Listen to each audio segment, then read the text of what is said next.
Okay, we'll start again. We left with 3 questions. Buddha said, you can take all these beings to nirvana, but when they get there, nobody gets there. And then Master Kamalashila started to look at the person in 3 different versions. The first is the one that goes to nirvana. So first they're in samsara, like they're yelling back at their husband, and then it happens again, right? So they are, and then we teach them that what the husband does is coming from how they treated the kids last week, and then they break out of that cycle. So, I don't know, in March there was a woman who was yelling back at her husband, and in August she's free of that. But what connects the woman in March to the woman in August? You know, what is the thing which connects those 2 people?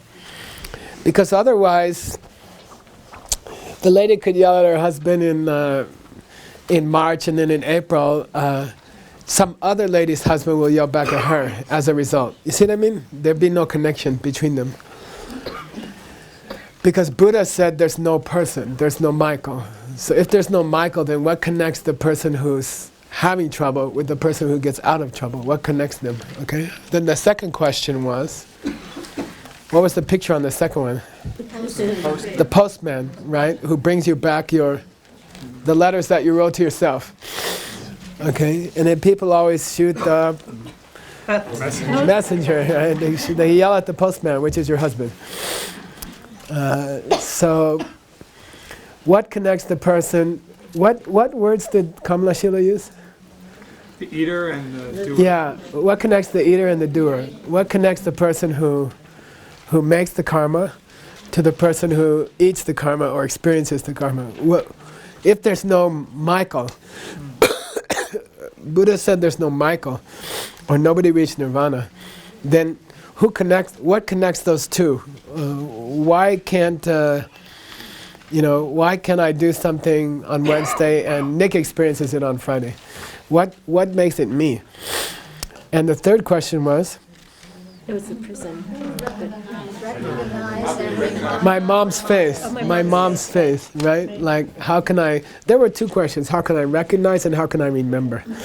You know, the person who was taken care of by their mom, and then the person who 20 years later can pick her out of a crowd and say, that's my mom. Okay, so who connects the 2? The next photo is a butterfly and a caterpillar. Okay, so a butterfly and a caterpillar. So this is Master Kamalashila's answer. And I think it's the coolest thing in the whole week. I think it's the most interesting thing. And it was hard to translate. He used a word called gyakik. Gyakik. So gya means India, kik means... gyakik means a special bug in India called a lac insect, or a lac caterpillar, L-A-C. And lac, like nowadays when they make something out of wood, you will paint it. And the paint is made with chemicals, right? But 100 years ago they didn't have those chemicals. And they used to use natural substances. One of the ones most in use in the whole world was called lac. And it came to be called lacquer or shellac. You know what I mean? And there's an insect called lac bug. And he lives in India, and he's like a caterpillar. And he makes a little house for himself out of, I don't know, something. And it looks like a little tube, okay? And then he crawls inside, and then he lives there. And if you smash that tube and you make powder out of it, then you can use it to paint things. It's a natural varnish, and it used to be one of the main products from India. So in Tibetan the word is gyakik. So Master Kamalashila says, somebody's making a cocoon. Somebody's making a tube Okay, somebody's making a cocoon. The lady who was responding to her husband's criticism by saying, "No, you're stupid," crawled into the cocoon in April. Then she got educated in Buddhism, and then in August, out came a lady who's no longer in this little samsara. She understands that her husband is yelling at her because she yelled at her kids last week. And because she wants to shut her husband up, she stops yelling at the kids. And that's so cool. You don't have to negotiate with your husband. You don't have to say anything to your husband. You can change him without telling him, which is always better, to do things without telling your husband. So you can, you figured out that the reason he calls you stupid every night is because you call your kids stupid. Then you just, to take care of that, you stop yelling at your kids. And then when the seeds are all used up, he stops yelling. So that woman is enlightened. She's reached marital nirvana. She doesn't have this little cycle anymore. Samsara, that's a real samsara. Forget these big grand samsaras. Yeah? Big grand samsaras are made of little ones. So she's fixed the problem. And what connects the woman who used to yell at her husband in the jail with the woman who got out of the jail is a cocoon. There's a cocoon, okay? Then the obvious question is, who made the cocoon? Okay, who connects the her in August to the her in April? Who made the connection? She did, okay? She did. The seeds in her mind are making the cocoon. The seeds in her mind are making the connection between the woman who was in jail and the woman who got out of husband jail, okay? That cocoon, that tube, was created by her seeds. So what are the seeds to have a coherent self? What are the seeds to feel like, oh, I'm doing much better now in August. My husband's, he shut up. When I come home, he gives me a hug that I deserve, and I don't have these problems anymore. You know, who created the coherent self that says, I used to, in April I was yelling, in August I'm free? Who creates this sense of unity or coherence or a coherent self over time? Who created that? I did. What's the karma to create that? Helping others. He doesn't get into it, but you can guess. I think it's honoring others, people, you know, like as a person, you know, like giving them self-esteem, helping others to have self-esteem, you know, a healthy sense of self, okay? A healthy sense of self. That's the karma that creates a healthy sense of myself, a healthy cocoon. A healthy cocoon over time, which is Michael. Then I feel good about myself, and I feel connected with myself. What happens if you lose that? You get like an autistic person, or you get like a person with Alzheimer's, and you cannot, you know, you see your own daughter in the nursing home, and she came yesterday and she asked you, you know, did you like the movie on Monday? And you're like, you know, you lose your sense of connected to your past self, even yesterday or last week. You can't remember who you were, and you start to lose your sense of self, okay? So that's an indication that the sense of self over time, the cocoon, is created by yourself. And you can lose it. You can lose it. Low self-esteem is a mild example. Extreme Alzheimer's is an extreme example. You can't remember your own daughter or your own son, and you can't remember what happened last week. And it's easy to talk to those people because they just ask you the same questions every day. Yeah. So Geshe, I was thinking about it yesterday, and I came to this point with the autism or someone with Alzheimer's. My question to myself then was that does that person with autism or Alzheimer's, how can they plant a seed for them to then, like for their future life or whatever, because there's still some coherency, right? Their mind shouldn't just fall off the... Yeah, I think I was thinking a lot about it, because he doesn't go into it so deeply what the cause is. He doesn't go into the karmic causes. But I was thinking, once you start recognizing other people, even with meanness, then you create a karma to have a sense of self. And I have a theory that you can never lose it completely. I agree. I don't think you can lose it completely. I think when did you first have a sense of self? There's no beginning. Every living being of the 6 kinds that exists in the universe, insects have some sense of self. People with extreme autism or Alzheimer's, they still have some sense of self. So I think you can't lose it. You cannot become non-sentient. I don't think so. There's something about being a thinking being that perpetuates being a thinking being. I think so. When did they start? Who made them? In Buddhism, it's an illegal question. Okay? Scientists feel they have to say there was a first day of the world. But Buddhists say there was no first day because there had to be a day before to cause it. So we think it's illogical to say there should have been a big bang or something because nothing could have caused it. So we don't think it's logical. We think it's only logical to say that every living being, thinking being, what was the third one? Individual being who exists right now has always existed. Okay? Yes, please. I'm sorry if you already talked about it and I missed it. But why did they say 3 kinds of beings? Like he says, conscious beings, living beings, and person individual. Yeah. Is it connected to the 3 meditation that you gave us in a way that the first one is talks about other people? The first one talks about being in jail and getting out of jail. Yeah. Thinking being. And then the living being is one who did karma and got it back.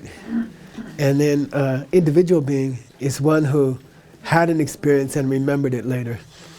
So I think there is a connection, and I think it's older than Kamalashila. I think he's repeating an older tradition that maybe went back to the Buddha. I think so. I think so. So basically it's the same. They say just to emphasize, he does it 3 times to emphasize. He doesn't clearly draw a connection between those 3 and the 3 in the sutra. But I think you can. And I think it was an older tradition. I think maybe Buddha. Why Buddha has to say 3 people, I think it's because he wants us to think about samsara and nirvana, karmic cause, karmic result, and experience and memory of that experience. I think he wants us to be aware of 3 kinds of cocoons.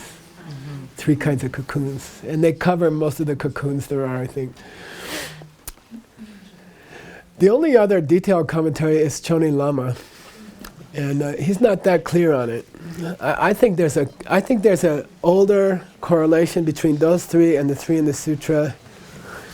And for Kamalashila, it was just natural. It was still alive in his time, the tradition. Okay. So you make your own cocoons, and you're the one who gives you a sense of self, or over time, a sense of continuity. And I think the karmic cause is honoring other people as a person. You see what I mean? Like there's some people, like they just treat other people like they're just machines, or like you see the guy in the grocery store who's working in the grocery store and he's making all this stuff for you, and you're like, yeah, okay. You don't like say thanks or how are you or good morning. But the minute you say good morning to someone, I think you're planting the seeds for a cocoon. You're recognizing their individuality and you're recognizing them as a person. And that, then what's interesting, if that cocoon is coming up from seeds, In Tantra, you can rewrite the stories. Okay? In Tantra, you can write a different version of your life. So I had a relationship, the guy got abusive, he ran around with other ladies, and then finally I got rid of him. And then I found the Dharma and a new partner. Then maybe he was a Buddha.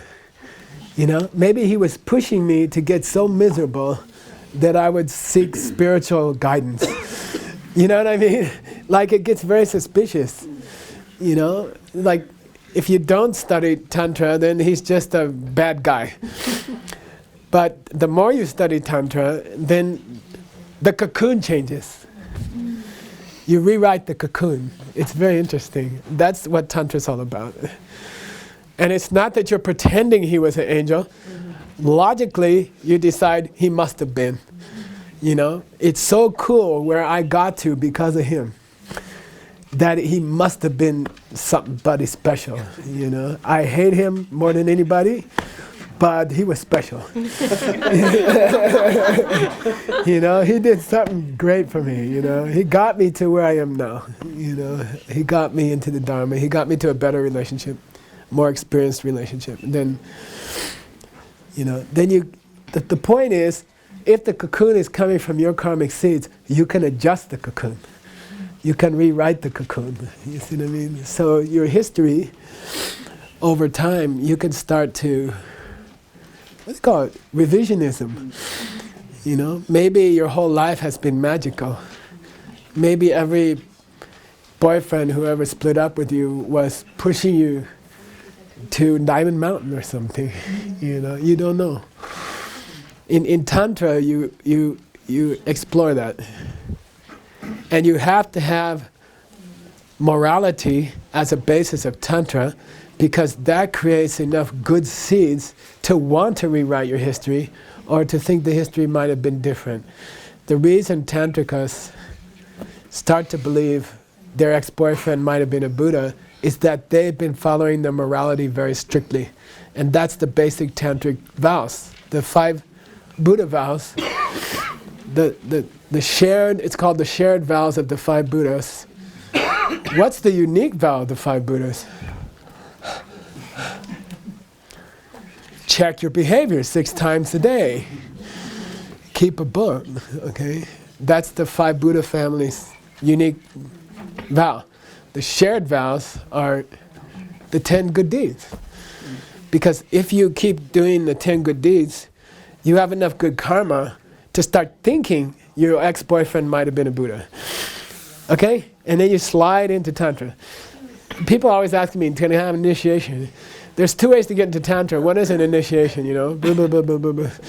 And one is you just slide in there naturally, because you're following you're keeping your book.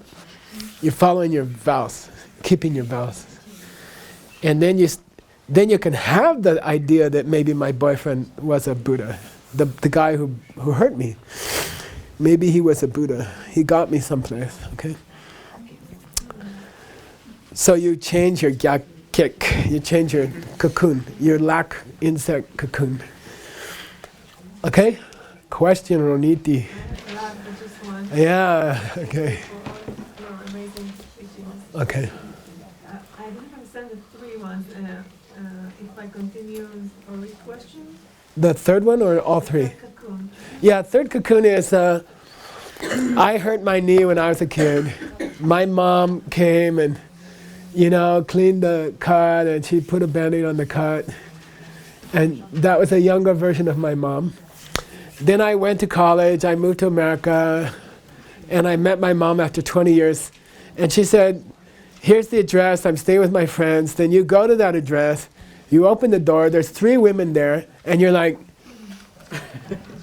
Mom! And you recognize your mom. So there must be some connection between the person who was a kid who cut their knee and the mom who's in the house with the other 3 moms, because you can remember her, you can recognize her. Okay, that's all. So how did you call it? The first one you called samsara and nirvana, the second karma and results? Yeah, doer and eater.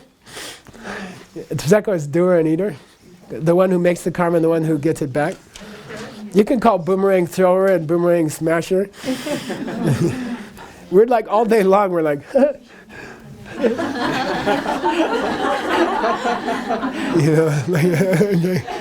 And then third one is original experience and rememberer. Or there's two parts, or recognizer, who recognizes their mother, or who remembers what happened, what their mom did. My question is that because everyone made their own cocoon, why, when the one becomes a Buddha, he becomes everyone? I didn't catch the last part. Why a Buddha becomes everyone? Yeah. They don't. Every Buddha is individual. So when you reach Buddhahood, you don't melt into the other Buddhas. They're all individual. Okay? They reach the same state of mind. They can all see the future, the past, and the present, but they don't become one person. That's not true. They are individual Buddhas. But why say that, for example, when we image Jetsongkaba, it said that Jetsongkaba means all the Buddhas. Why say that? Has the essence of all the Buddhas, like same state of mind, but not that he's not the one who was Manjushri during Gautama's time. Yeah, he's not. He doesn't exist as Manjushri. There's different mind stream, and you stay separate. Your mind is. How do you talk to somebody who knows everything? What my Lama said one day, he was teaching in New York, he said, what do Buddhists do after they get enlightened? You know, am I going to tell you the news? And he said, they just enjoy, they just hang out. Okay. Yeah, but separate in mind stream. Question? 格西老师，就是站在现在这个点上，当我知道过去、现在跟未来就是可以去转化的时候，我能不能在这个点，其实是说我这个点在转化的过程当中，我能不能同时去到我的过去，在过去那个点也转化，因为我能看到未来。我不知道我讲的是不是很清楚，佳佳。Basically, the question is about now you are saying that we can transform our past. You can rewrite your Yes, past. and then now, so can we go back to our past and change the past so that our future, which is related to the past, can also be transformed? Yeah. 因为我觉得他们三个其实是同时，过去、现在、未来是同并存在的这个点。那在当下这个点，既然我可以在当下来做转化的话，那我同时，因为格西老师讲的都是在当下来做转化，然后可以转化未来。那我在现在这个当下，我同时在当下转化，我也可以去到过去，因为他们同时存在。那同时我的当下也在被转化，我的未来同时也在被转化。Basically, Geshe, what you're teaching us is to do something right now, at present, to change whether our past or future. So if that's the case, can we go back to our past? Because I think past, present, and future are all, they all exist at the same time. So can we go back to the past and do something there and change our present now and the future?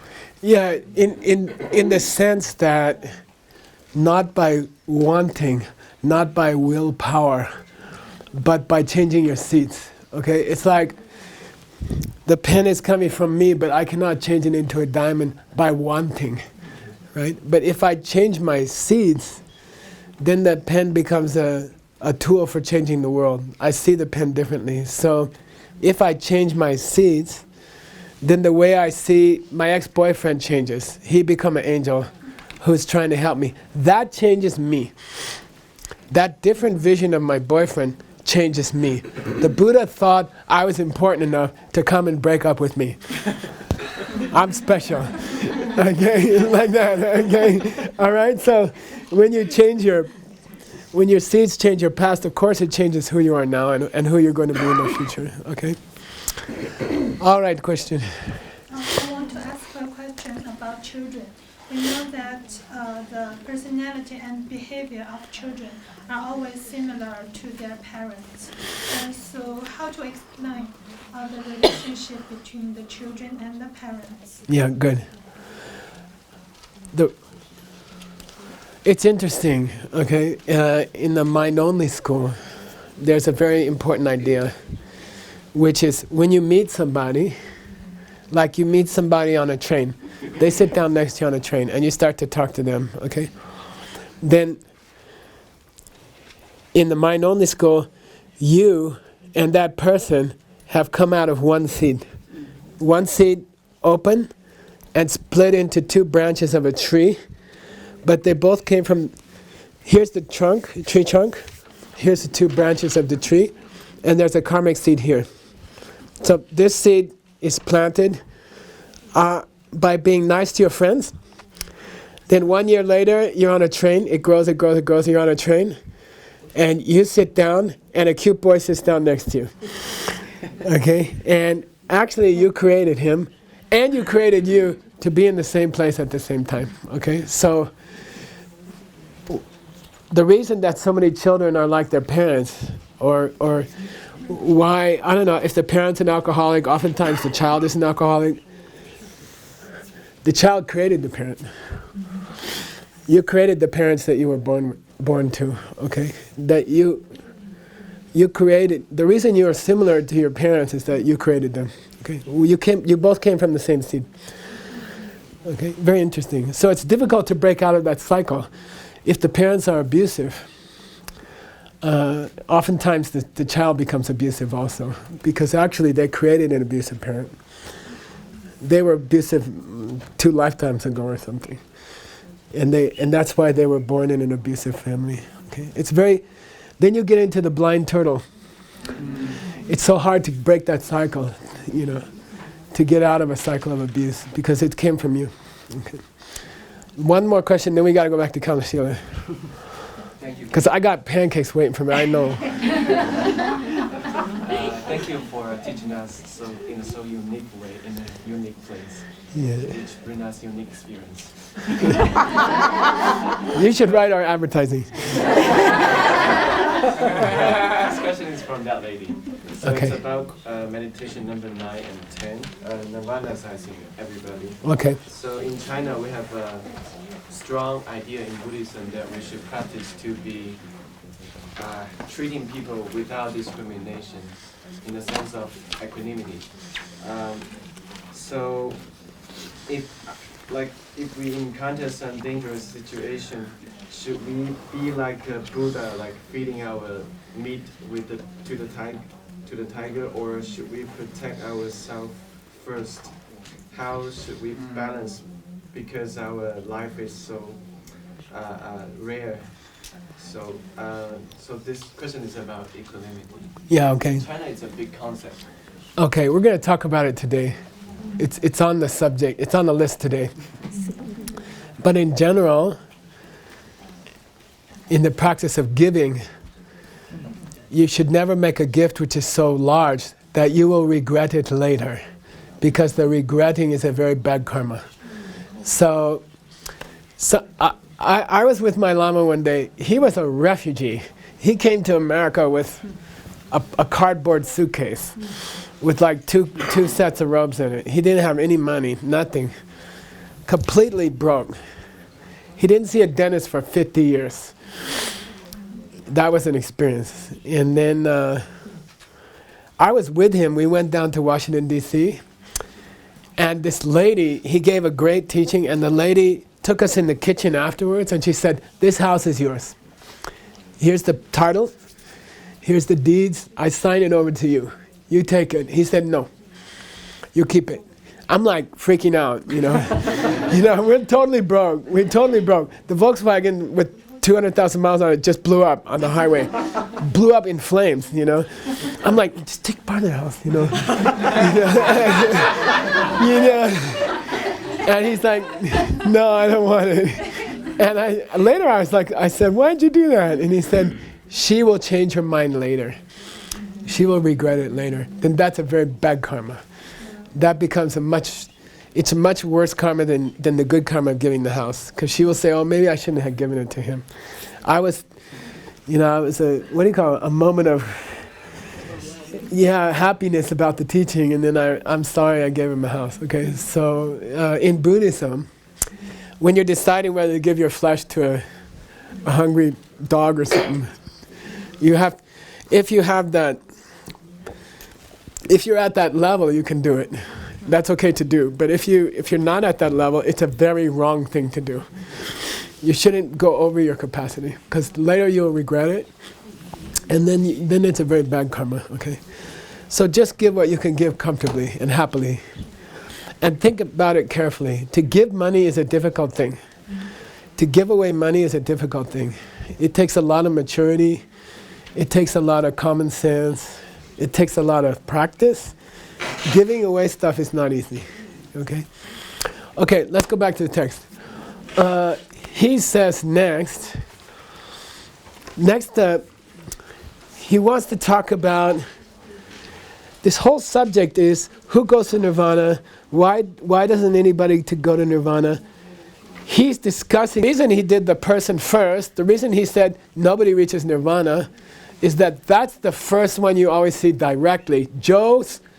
The first emptiness that Joe sees directly will be the emptiness of Joe. It's always that.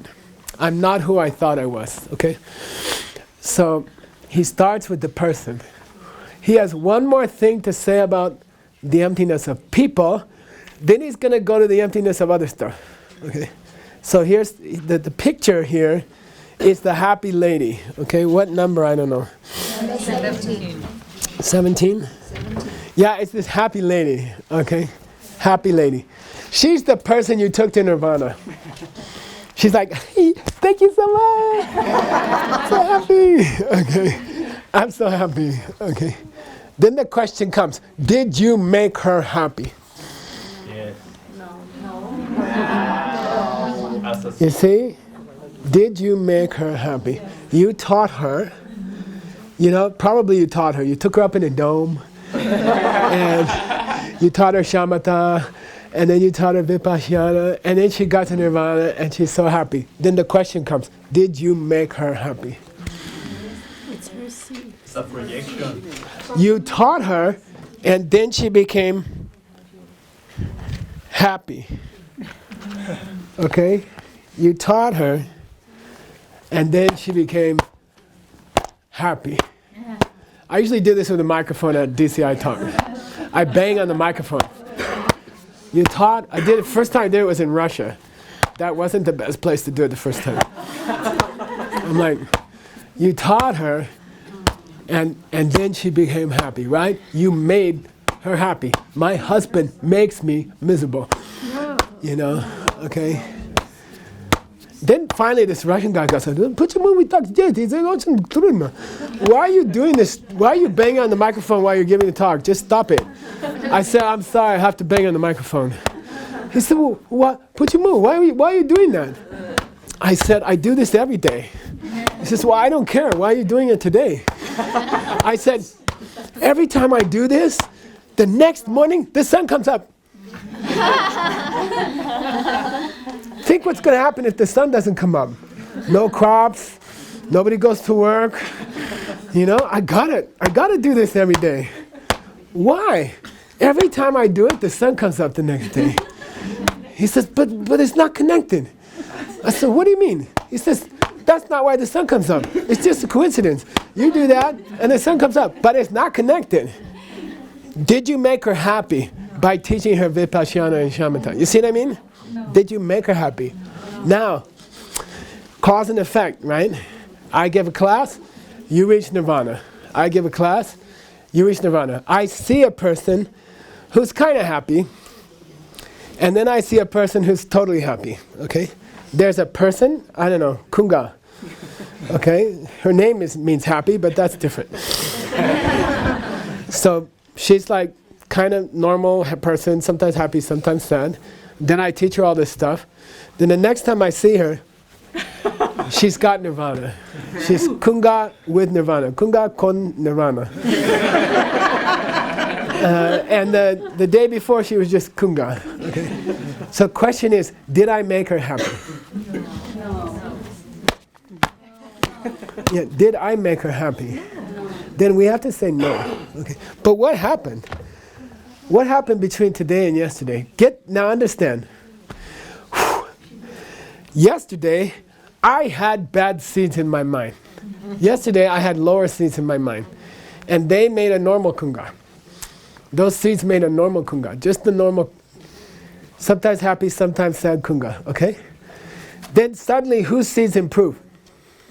My seeds.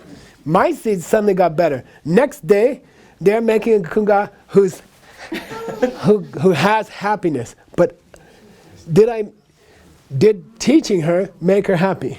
No. My seeds made a normal kunga. Then the next moment, the next day, with an unreasonable transition period, boom, she's got nirvana. She's totally happy, okay? It's unreasonable. She doesn't go slowly, You can't even point to the place, and that's a sign that it's not coming from her side. I cannot point to a moment when she flipped over. There's no such moment. Was it 12:05, 12:06, 12:05 in 1 second? Or was it 12:05 in 1 second and a half? When did she, when did she flip over? There's no gradual becoming Buddha. There's one picture from my mind, and then there's another picture from my mind. It's just two pictures from my mind, okay? In 1/65th of a second. Okay, my mind is making 65 pictures a second. Then at 64, she's still kind of unhappy. Then at 65, she's totally happy. But I didn't make her happy, okay? No one can make you happy. Okay? He makes me so unhappy. You make yourself unhappy. Okay? You can't make somebody happy. Then hang on.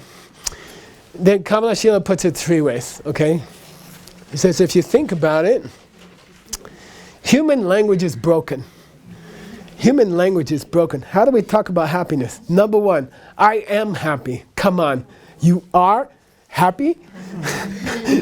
Yeah, my name's Happy. You know, in English we say, I am happy. But what's that mean? You know, you just suddenly change into happy? You know, I am happy. And but then, so in that case, you are 100% happy. I am happy. This part's happy, this part's happy, every part's happy. I am Michael, happy, equal. You see what I mean? I am happy. Then the other choice is, I feel happy. Here's happy, here's me, I feel happy. Okay? Got it? It doesn't make sense. Then happy's out there, I'm over here, I make contact with happy. Oh look, feels good. You know? Okay? No, it doesn't make sense. The language is broken. I am happy. I feel happy. I got happy. I didn't have happy, then I got happy. You see what I mean? Or I became happy. You know, I was no happy, then I became happy. Every part became happy. All the words are broken. You can't be happy, you can't feel happy, and you can't become happy. Okay? It's just a new picture. Coming where? From where? Out of your mind. You can't make anybody anything. Didn't you notice that yet? Geshe, I'll make you waffles. It'll make you happy. I'm like, okay, let's do it. Then they make a lot of waffles. I eat them. Then I'm like, oh man. You know, the intention was to make Geshe happy. But you can't. You can't. It depends on his seeds. You know, if he has good waffle seeds, he'll stop after the 1.5 and he'll say, I feel happy. You know, but you cannot make him happy because it doesn't work. Every person you try to make happy, three things happen. They got happy, nothing happened, and they got angry. But you can't control it. It depends on their seeds. You see, you cannot make a person happy. You cannot make them be happy. You cannot make them feel happy. You cannot make them become happy. You don't have the power. Because they're not coming from you. Sorry, they are coming from you. Okay? What they feel is coming from their seeds. That's why you shouldn't get discouraged when you try to help people and they get mad at you. You take your daughter to a Lam retreat and you say, "Isn't that wonderful?" And she says, "Mom, this is all weird." You know? Then you can't guess what they're going to do. You can't guess. You try. To try to make another person happy is a good karma. But you can't, whether you succeed or not, it's not up to you. It's up to them. Do they have seeds to be happy? You see, all you can do is make the waffle. Then whether or not they're happy after the waffle is not your problem, okay? And you shouldn't stop making waffles if somebody gets angry after this third waffle. You know what I mean? You shouldn't say, "Okay, I give up helping people." I tried to help 5 people, they all turned on me. They all got nasty, they all wrote things about me on the internet. I'm going to give up helping people, you know. That's a non-Buddhist thinking, okay? They have their own seeds. You do your best to help them. Maybe they get happy, maybe they don't. That's up to their seeds. Oh, so should I give up trying to make people happy? No, because it makes you happy. and then it helps other people because they see that you're happy and they, okay? So you got the purpose of that next meditation, which is more difficult, is can you be happy? Can you feel happy? And can you become happy? Okay? And you have Kamalashila, this is where it gets really nasty. The commentary gets really hard. I put a question on it, mark on every line that's hard, and around here all of them have a question mark. Okay, last one for today. Now Buddha, if you check your diamond cutter, okay, later, something radical happens. He says, by the way, if you thought you were going to take on to nirvana, you're no bodhisattva. I won't call you a bodhisattva. Then he gets more radical. He says, when bodhisattvas help people, they don't stay in anything. And he gives 5 examples. They don't stay in what they see. They don't stay in what they hear. 6 examples. They don't stay in what they smell. They don't stay in what they taste. They don't stay in what they touch. And they don't stay in what they think. The 6 senses. Okay? They don't stay there. So what's that mean? Okay? When they do their giving, they don't stay in anything. Okay? When bodhisattvas practice which perfection? The first one. They don't stay in the things they see, in the things they hear, or even in the things they think. And he's only giving the first 6 of the dhatus. There's 18 total. We'll talk about it. Okay? He already talked about the emptiness of people. He's going on to the emptiness of things. Okay? He's moving on to the emptiness of things. And he says, when I give something to Kunga, like I'm not going to give you my handkerchief. Yeah, that's good. When I give her, okay, if I'm a bodhisattva and I want to help her, you know, I want to become a Buddha, I have to practice the 6 perfections. He only mentions giving because he didn't want the sutra to go on too long. It means all 6 perfections, but we're just using giving as an example. So when I give to her something as a bodhisattva, I'm not staying in the gift, and I'm not staying in her, and I'm not staying in me. And what does that mean? And then Kamalashila goes off. He goes, whoa. He goes, you know, he says, first of all, there's 3 kinds of giving. Sangsing, Minjik, Chö, Dang, Jin. We have 4 in 5 Buddha families. They're supposed to do 3 times a day and 3 times a night, I think. Okay? Sangsing, Minjik, Chö, Dang, Jin. Okay? Sangsing, Minjik, Chö, Dang, Jin. That's the verse. Sangsing means stuff. Candy bars. Okay? Laptops. Money. That's called, the first kind of giving is called sangsing. Okay? Sangsing. The second one, do you remember? Anybody? from the tantric class at Diamond Mountain? I looked it up. Huh? That's the last one. Yeah, protection. Who said? Yeah, Minjik literally means freedom from fear. Give people freedom from fear. Okay. But there's a special interpretation in the five Buddha families teaching. Do anybody remember? It means what Stanley was just talking about, okay? That's why I said it was coming. It means to do equal towards everybody. Equal towards everybody. A tiger is hungry, feed them. Your child is hungry, feed them. Equally, with equal concern, okay? So when you say to give freedom from fear, in the teaching of the five Buddha families, what you mean is to treat everyone equally. It's a special thing, because that's kind of protection or freedom from fear, okay? Minjik.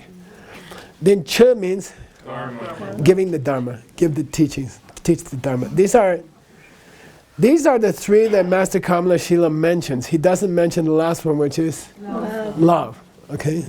These are the four kinds of giving that you're supposed to practice 3 times a day and 3 times in the evening, in the dark and 3 times in the light, which is a tantric vow. Of which Buddha? Ratnakara. Good, I looked it up. Ratnakara, the southern Buddha, yellow Buddha. Okay, this is the vow of the yellow Buddha, which probably is why the mental affliction that's related to him is Pride and stinginess. Stinginess, yeah. So, okay, you give it up.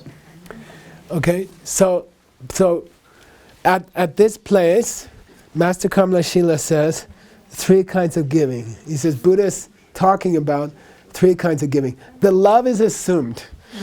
We're talking bodhisattvas, we're talking people trying to save the world. The love is assumed, we don't have to mention it. Okay. Then he says you can split the 6 perfections up between the 3 types of giving, and that's why Buddha doesn't have to mention the other 5 perfections in the Diamond Cutter Sutra. Okay, so giving stuff is giving. Treating people equally is a kind of morality and a kind of patience. Okay, treating people equally is a kind of morality. Morality should be equal.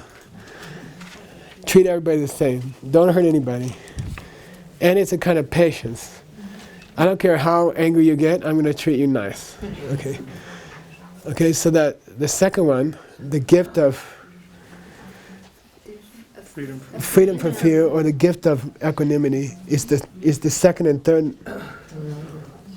The second and third perfections. Okay. The giving the Dharma is the last 3 perfections. Okay, which is effort, meditation, and wisdom. Then he gives a definition of effort, which I was struggling with. Okay, the 4th perfection. And I finally, it hit me in the head. If Kamalashila spoke English, and if you asked him what's the 4th perfection, he would say, have fun. Have fun. Okay? And it applies to all the other perfections, you know. When you're giving somebody a candy bar, you know, like, have fun. Don't be like,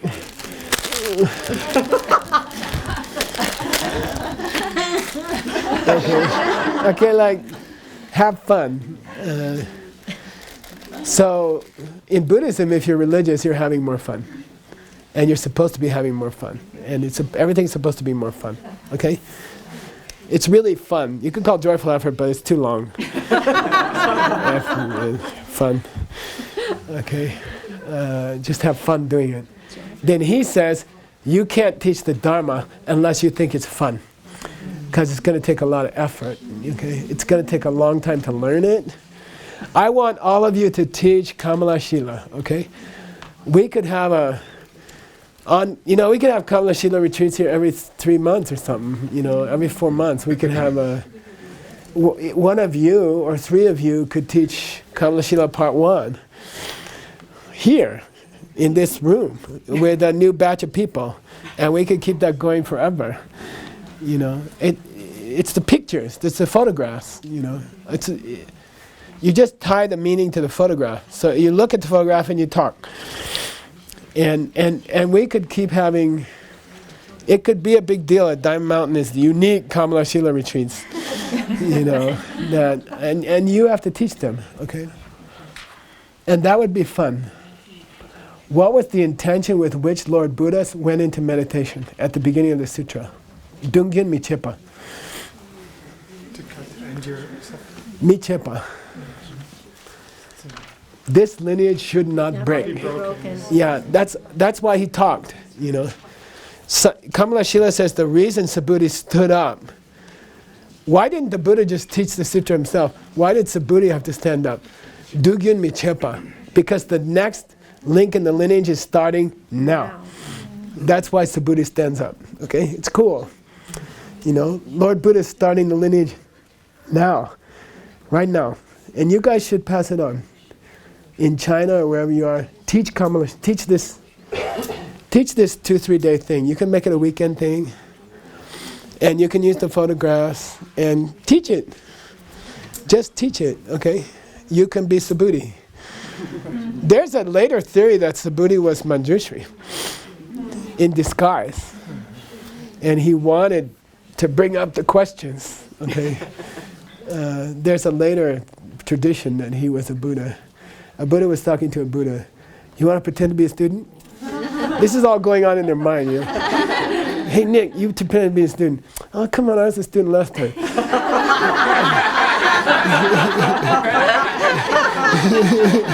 Okay, just let me, come on, you know, Veronica's here, I want to look like the teacher, you know. Okay, Geshe. Okay, so anyway, so he mentions 3 kinds of giving, right?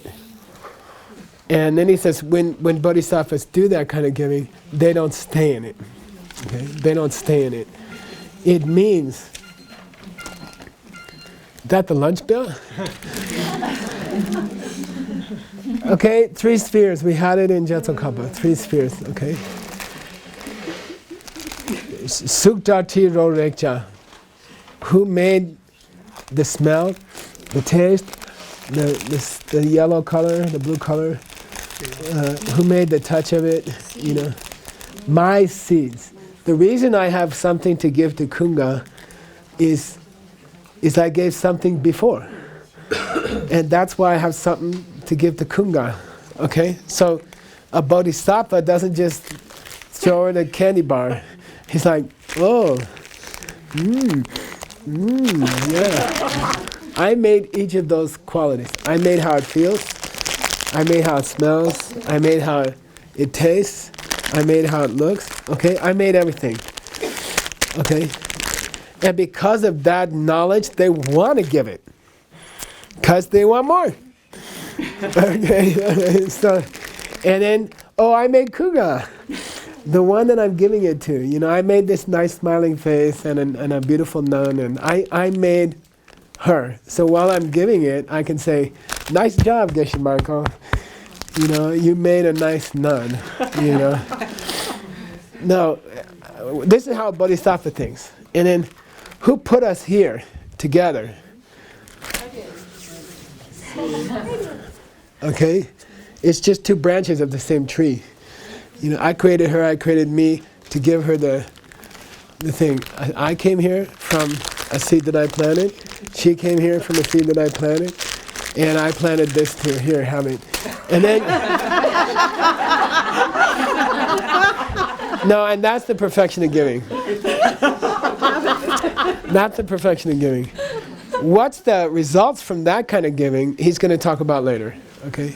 We'll get to that tomorrow or Sunday. We are going to finish the whole thing, which I couldn't do in Taiwan, I couldn't do in Shanghai, I couldn't do in Taichung or New York.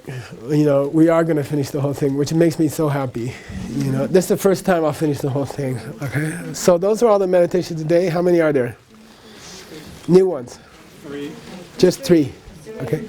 Just 3. First one? Cocoon. Yeah, first one is cocoon. Second one? I'm happy. Who made her happy? Okay. Third one? Giving. Yeah, giving. But when you give, you're not staying in the thing.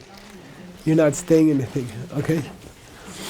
Which means Buddha is moving on to the emptiness of things and not so much people. How many things are there in the world? They will stop, okay? Chinam Sarche Safa Me Lama Tobe Duchinam Sarche Kancher Deda La Sanam Kundu Give Your Samilangi Demana Dimachin and Sunyate Namka Dani Gopani. Opening lines of Abhidharma Kosha. And all the lines I remember. Yeah, all the stuff in the world. We did it in level 7 in Taiwan. There's 2 kinds. They are changing and unchanging things. Changing things and unchanging things. Go to the changing things, there are 3 kinds. Physical things, mental things, and like concepts, like John. John isn't something you can touch. John is, except for cutting, but and John isn't something that is a mind. John is a person. So a person is an idea.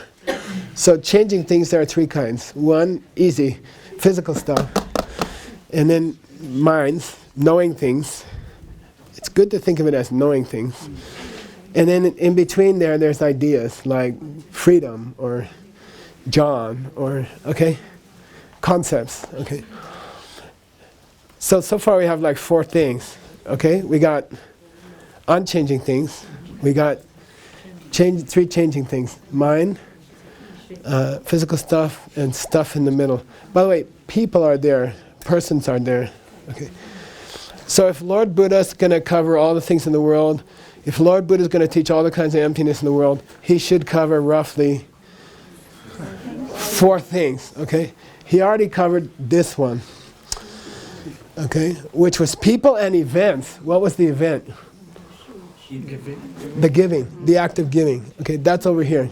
It's a changing thing. It involves physical and mental things, but it's just like a synthesis, okay? So he's covered this one, people and events, okay? But he's still got to cover what is the emptiness of the mind, what is the emptiness of physical things, and what is the emptiness of unchanging things. And he's going to cover all of them, okay? And that's the rest of this part of the sutra. Nick.